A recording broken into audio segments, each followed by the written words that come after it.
श्री सुखदेव रूपी तोते की उनका मुख लग गया है। श्री सुखदेव रूपी तोते के मुख से ये शास्त्र प्रकट हुआ है संसार के लिए, इसलिए श्री भागवत कथा मधुर है। निगम कल्पतरोर्गलितं फलम् सुखमुखादमृतद्रवसंयुतं पिबत भागवतं रसमालयं मुहुरहो रसिका भुवि भावुकम्। इसके बाद श्री सूत जी महाराज ने भगवान के अवतारों का संक्षेप में वर्णन किया है।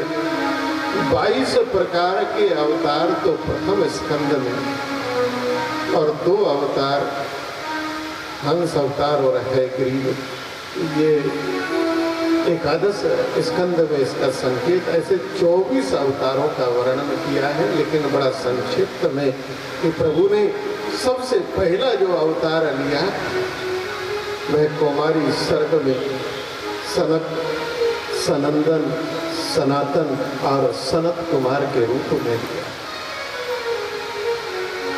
ये 4 सनकादिक ऋषि होकर कहलाए।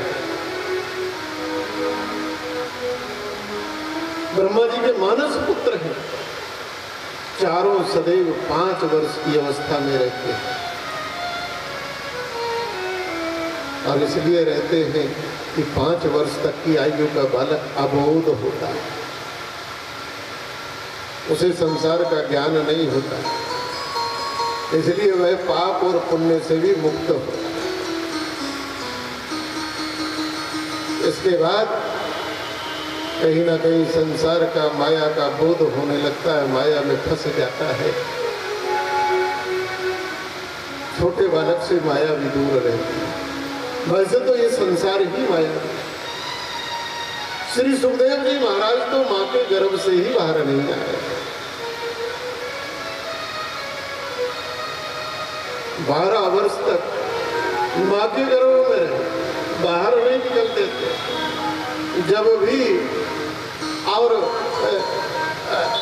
व्यास जी की धर्मपत्नी, भगवान ने पता उसको कौन सा लोक दिया। देवताओं हैरान हुए, देवता भी विचार करने लगे कि मेरे प्रभु ने, मेरे गोविंद ने, मेरी गोविंद सरकार ने जो लोक यशोदा मैया के लिए बना के रखा, यशोदा से प्यारा कौन गोविंद के लिए होगा। जो यशोदा के लिए लोक बनाया था, मैं मेरी यशोदा मैया को दूंगा, तो वो उस भगवान ने पूतना को दे दिया, और उस पूतना को जो मारने आए।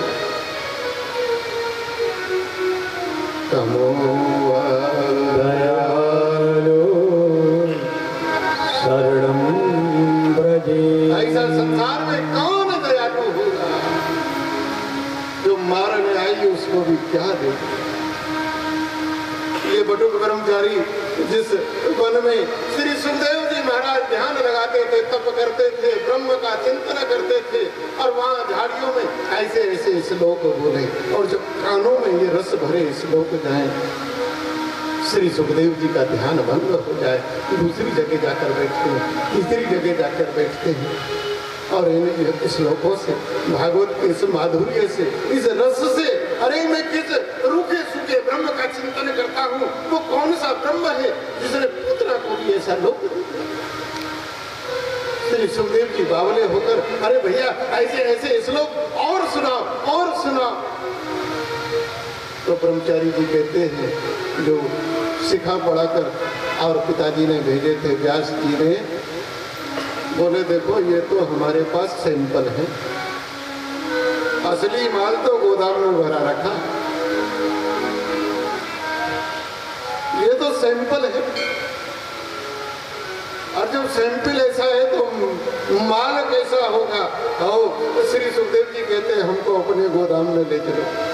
बोले गोदाम तो व्यास नारायण गुफा बद्री नारायण में जहाँ है तो वहाँ पर स्थित है। इन श्लोकों के बल से श्री सुखदेव जी खिंचे चले आए और पिता के चरणों में माथा रखा। जिन पिता के बुलाने से नहीं आए, मुड़कर तक नहीं देखा, लेकिन भागवत के श्लोक व्यास जी ने कहा आखिर बाप है हम तो।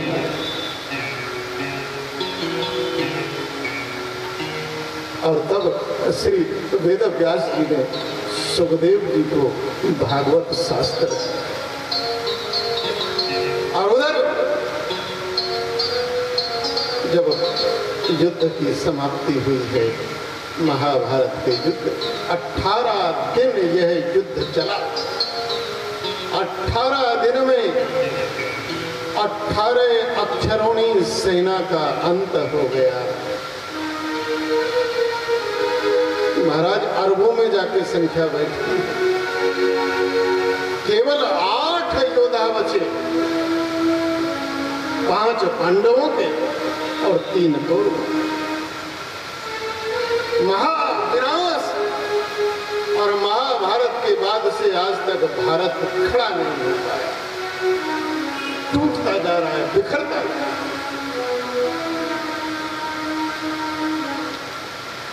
उधर दुर्योधन की जंघा को तोड़ दिया भीम ने, युद्ध का निर्णय हो गया, और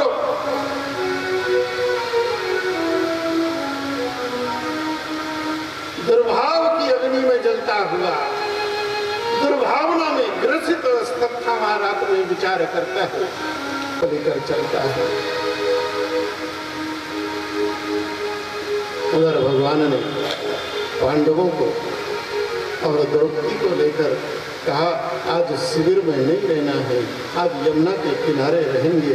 आज्ञा मानकर चले गए। पीछे से अश्वत्थामा ने आकर शिविर को जला। 5 पांडवों के 5 पुत्र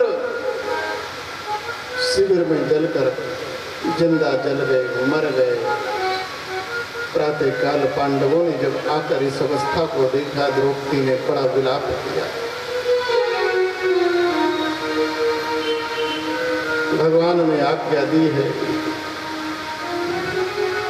कि अक्षम्य अपराध है। अर्जुन और भीम को आज्ञा दी है, अर्जुन भीम चले हैं, अश्वत्थामा भागा है, और अंत में अश्वत्थामा ने प्राण रक्षा के लिए पांडवों का समूल वंश नाश हो संकल्प करके ब्रह्मास्त्र चलाया। ब्रह्मास्त्र जैसे ही चलाया तो अर्जुन ने भी ब्रह्मास्त्र चलाया। दोनों ब्रह्मास्त्र टकराएंगे, संसार नष्ट होगा, कुछ नहीं रहेगा। स्वयं ब्रह्मा जी आए, दोनों के अस्त्र अपने दोनों हाथों से रोक दिए और आज्ञा दी है, अपने अपने वापस लो।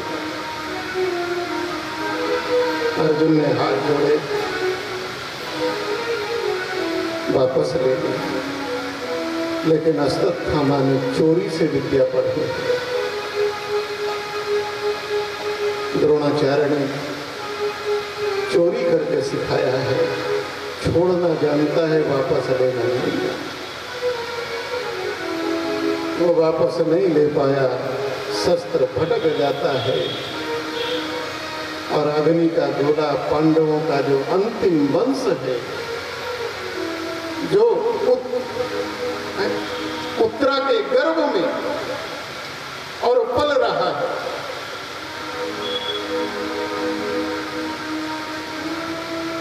अभिमन्यु का जो पुत्र अभी गर्भ में है, यही अंतिम वह अग्नि का गोला, और वहां उत्तरा के गर्भ में जाकर उस गर्भ का नाश करने लगता है। और उत्तरा ने जैसे ही देखा कि मेरे गर्भ को कोई नाश कर रहा है, कोई अग्नि का गोला प्रवेश किया है, दर्द से विभ्वल होकर उत्तरा ने भगवान श्री कृष्ण को पुकारा। पाहि पाहि महायोगी देव देव जगत्पते, नान्यत् त्वद्भयं पश्य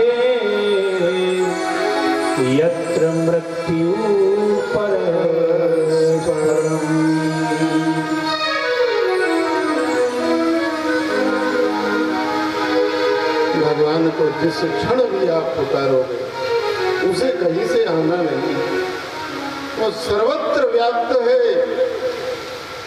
वो वहीं प्रकट होगा। तपस्या हो नहीं सकती, 1 घंटा माला लेके बैठ के दिखा दो मन को स्थिर करके। स्वार्थ इतना भर गया है कि दया तो दूर दूर तक नहीं है। पहले अपना हो तब सोचेंगे किसी का, और अपना हो या ना हो दूसरे का नहीं होना चाहिए। तो ये कहा केवल दान ही धर्म का आधार है। ये माता 3 पैर चले गए, एक ही बचा इसी में खड़ा है। देखो जिसके जीवन में दान है, कल हमने संत मूसलदास की कथा सुनाई थी, अब समझ लो। और एक काला पुरुष कभी गाय को कभी बैल को कोड़ा मारता है। गाय धरती है, बैल धर्म है।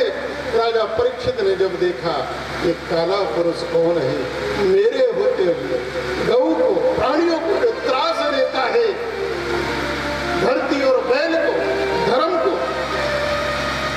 राजा परीक्षित ने और अपना तर्क से तीर निकाला और कहा सावधान। कलयुग ने जब देखा राजा परीक्षित ने तीर निकाल लिया है, तो राजा परीक्षित ने जब तीर निकाल लिया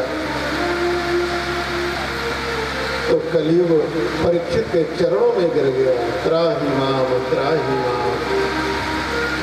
माम पाहि, मैं आपकी शरण हूं। और यही राजा परीक्षित से गलती हो गई।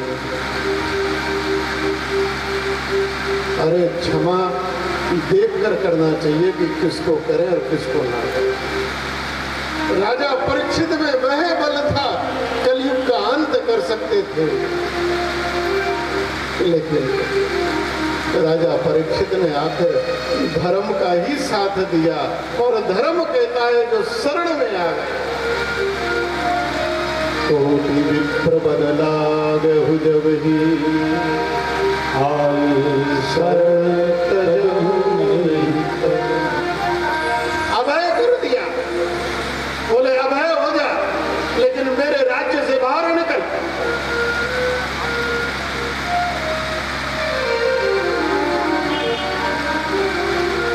कलयुग हाथ जोड़कर कहता है पृथ्वी कहाँ, महाराज कहाँ जाऊं, सारी पृथ्वी पर आपका राज्य है, जहां भी जाता हूं आप दिखाई दे रहे हैं। परीक्षित ने 4 स्थान दे दिए, बोले 4 जगह रहे। कहाँ? पहला दिया है धूत, जहां जुआ होता है। दूसरा दिया है नशा, किसी भी प्रकार का हो, चाहे पुड़िया खाते हो, चाहे ऐसे करके पीटते खाते हो, किसी भी चीज का जो नशा है उसमें कलयुग का वास है। और तीसरा दिया है मांस भक्ष।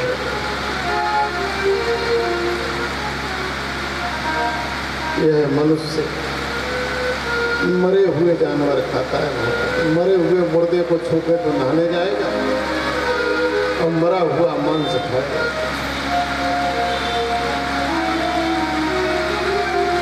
और चौथा स्थान दिया है, और वह दिया है व्यभिचार। कलयुग ने हाथ जोड़कर 5वां स्थान और मांगा, तो दया करके राजा परीक्षित ने 5वां स्थान दे दिया है, और वह दिया है स्वर्ण। अन्याय और अनीति से कमाया हुआ जो धन है, क्योंकि सारी गड़बड़ भैया काला धन से ही होती है। मेहनत के धन से, पसीने की कमाई को कोई ऐसे बाजार में नहीं होगा। यारी दोस्ती में नहीं लुटाता, कहीं ना कहीं से, कहीं ना कहीं पीछे वाले दरवाजे से आ रहा है तो इनको कर्म करे। 5 स्थान दे दिए। जिसने प्राण रक्षा दी, रहने को जगह दी, ये कलयुग ऐसा निष्ठुर है, सबसे पहले बार उसी को किया। इस कलयुग में जिसका आप भला करोगे वही धन संभाले। लोग आते हैं, महाराज मैं सबका भला करता हूँ, बदले में बुराई मिलती है। अरे भाई ये तो कलयुग का धर्म है, इसमें कौन सी नई बात है। और कलयुग राजा परीक्षित ने जो स्वर्ण का मुकुट पहना था, उस मुकुट में जाकर बैठ गया। ये मुकुट भी अन्याय है और अनीति का परिचय है, क्योंकि ये मुकुट हस्तिनापुर का नहीं है। ये मुकुट परीक्षित के पूर्वजों का नहीं है। ये मुकुट हस्तिनापुर की और संपत्ति नहीं है। ये मुकुट तो मगध का था, राजा जरासंध का था। जब भीम ने 27 दिन के युद्ध के बाद जरासंध को परास्त किया है और चीर कर एक अंग इधर और दूसरा इधर विपरीत दिशा में जरासंध का अंत हुआ, तो देखो भाई राजा बदलते रहते हैं पर 2 चीज नहीं बदलती। एक तो नीचे नहीं बदलता और ऊपर नहीं बदलता, बीच का बदलता रहता है। कुर्सी नहीं बदलती, सिंहासन वही रहता है। और राजा को जिसके सर पर राजमुकुट, ये राजमुकुट तो उतार के रखा जाता है। जरासंध के बाद जरासंध के पुत्र सहदेव को राजा बनाया, लेकिन भीम ने जो जरासंध का मुकुट था वो सहदेव के सर पे नहीं रखा, उस मुकुट को लिया। और जब उस मुकुट को ले आए हैं तो वो अन्याय है, अनीति है, और उसी का परिणाम है कि वह आज सर पर है तो कलयुग बैठ गया। राजा की बुद्धि फिर गई है। राजा समीक आश्रम, ऋषि के आश्रम में जाते हैं और वहां जाकर समीक ध्यान में बैठे हैं। राजा आवाज देता है, समीक सुनते नहीं है, ध्यान में मग्न है। तो राजा परीक्षित ने समीक के गले में एक मरा हुआ सर्प डाला। उधर समीक ऋषि का पुत्र श्रृंगी ऋषि बच्चों के साथ जल में क्रीड़ा करता था। किसी ने कहा, अरे एक राजा ने तुम्हारे और पिता के गले में मरा हुआ सर्प डाल दिया, अपमानित किया है। कौन है? नन्हा सा बालक उद्विग्न हो गया, हाथ में जल लिया है और जल लेकर, और वही राजा परीक्षित को उस बालक ने समीक ऋषि के पुत्र श्रृंगी ने और श्राप दे दिया। इति लंघित मर्यादा तक्षक सप्तमी हनि दक्ष्यति स्म कुलंगार चोदितो में तद्द्रोहम्। जिसने मर्यादा का लक्षण किया है, पार किया है, जिसने मेरे पिता के गले में मरा सर्प, जाओ आज से 7वें दिन जिंदा तक्षक सर्प उसे दंश करेगा। दौड़ा दौड़ा गया है, श्राप दे दिया। राजा परीक्षित श्रापित